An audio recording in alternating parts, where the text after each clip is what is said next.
So, my name is Dmitry Vilensky. I'm artist from Collective Что делать, and Collective Что делать based in St. Petersburg. Some people travel a lot, but at the same time, it's where its origins. And Collective exists for 15 years, and we do many different works, like many artists, but also part of the group are philosophers, poets, choreographers. So we produce newspapers, doing films, theater. But what brought us probably here that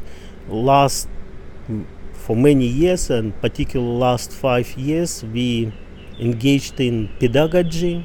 So we'll try to rethink certain forms of artistic education and question what can art be today and what is subjectivity of artists in response to the urgencies of our time and politics.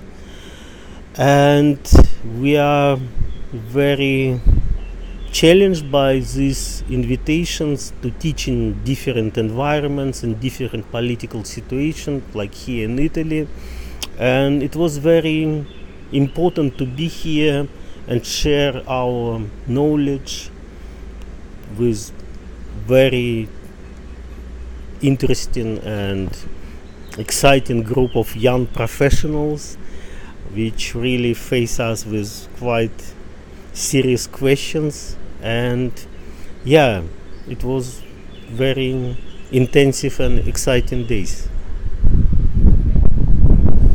I'm Nikolay Oleynikov, also part of Что делать group, an artist.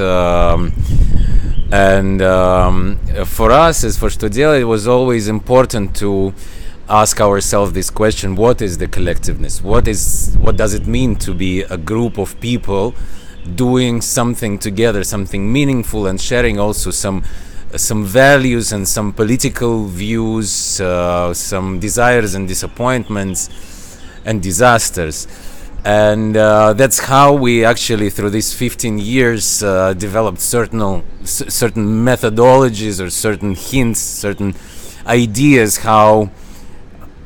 or practices, how we actually make it, how we embody these ideas and this type of surviving.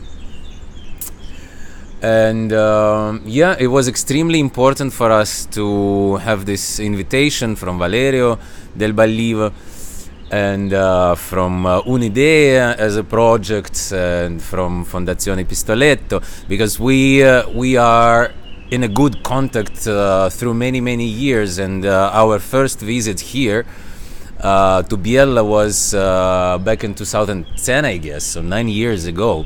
We were invited by Matteo Lucchetti, who was curating this show right here, and the show was called Practicing Memories, which is also one of very important issues and topics for our collective, political memory in particular. But here today at UNIDEE, for these 3 days, we were discussing and questioning the situation of possibility or impossibility of self-organization in the cultural field, in the arts. And we had a lot of important, impactful feedbacks from the group, because some of them are unwillingly even engaged to some collective practices, self-organize themselves against the pressure of the art academy, because it exists right now. It exists today. Pressure of competition that contemporary academy really implies on the young curators, future artists, and sometimes it's unbearable. It causes a lot of distraction and actually blocks people from following their desires to be artists, to be socially engaged artists. So it was very important to go through step by step, to give enough time to all of the participants to express themselves through this lens of participation and through the lens of what what we are struggling with and what unites us, and how it is important. We revealed again and discussed a lot how it is important to become a collective, to share your space, to share your vision with others, and what is still inspiring there, and how you try to organize, self-organize yourselves against this machine of the oppression that contemporary academy actually is.